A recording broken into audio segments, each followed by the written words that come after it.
Hello guys, ഇന്ന് ഒരു variety തോരൻ ഉണ്ടാക്കാമെന്ന് വിചാരിച്ചു. വെറൈറ്റി അല്ല, നമുക്കെല്ലാം അറിയാവുന്ന മത്തപ്പൂ കൊണ്ട് ഒരു അടിപൊളി തോരൻ.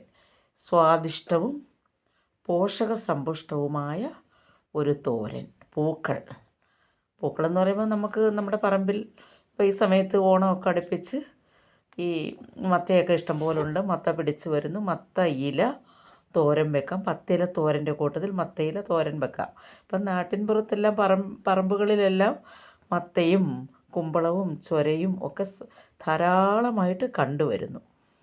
അപ്പോൾ ഇതെല്ലാം മത്തയുടെയും ചൊരയുടെയും കുമ്പളം, അതുപോലെ തന്നെ കോവൽ, തകര, ഇതിൻ്റെ എല്ലാം ഇല നമുക്ക് തോരൻ വെക്കാം പത്തിലയായിട്ട്. അപ്പം മത്തപ്പൂ ഇട്ടൊരു തോരനാണ് നമ്മളിപ്പോൾ വയ്ക്കുന്നത്.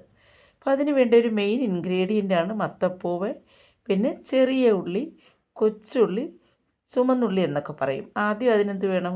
കടുകൊന്ന് താളിക്കും, കടുക് പൊട്ടിക്കും. കടുക് പൊട്ടിച്ചിട്ട് അതിലേക്ക് ചുമന്നുള്ളി ഇടും. ചുമന്നുള്ളി ഇട്ട് വഴറ്റിയിട്ട് അതിൽ മത്തപ്പൂ ഒരുപാടങ്ങ് തുരുതുര അരിയണ്ട. മത്തപ്പൂ ഇങ്ങനെ ഇതേ വലിപ്പത്തിൽ അരിഞ്ഞ് അതിനോടൊപ്പം ഇട്ട് വഴറ്റണം.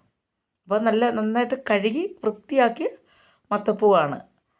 അപ്പോൾ അത് നമ്മളിങ്ങനെ അരിഞ്ഞതുപോലെ വഴറ്റിയെടുക്കണം.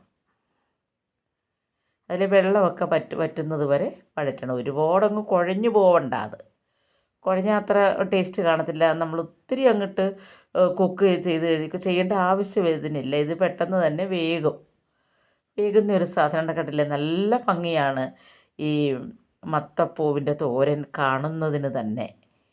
കണ്ടല്ലോ, വളരെ ഗുണകരമായ. അപ്പോൾ അതിനകത്ത് മുളക് പൊടി, ഉപ്പ്, മഞ്ഞൾ, തേങ്ങ ഇതെല്ലാം ചേർക്കണം. അപ്പോൾ ആവശ്യത്തിനുള്ളതെല്ലാം ആയി.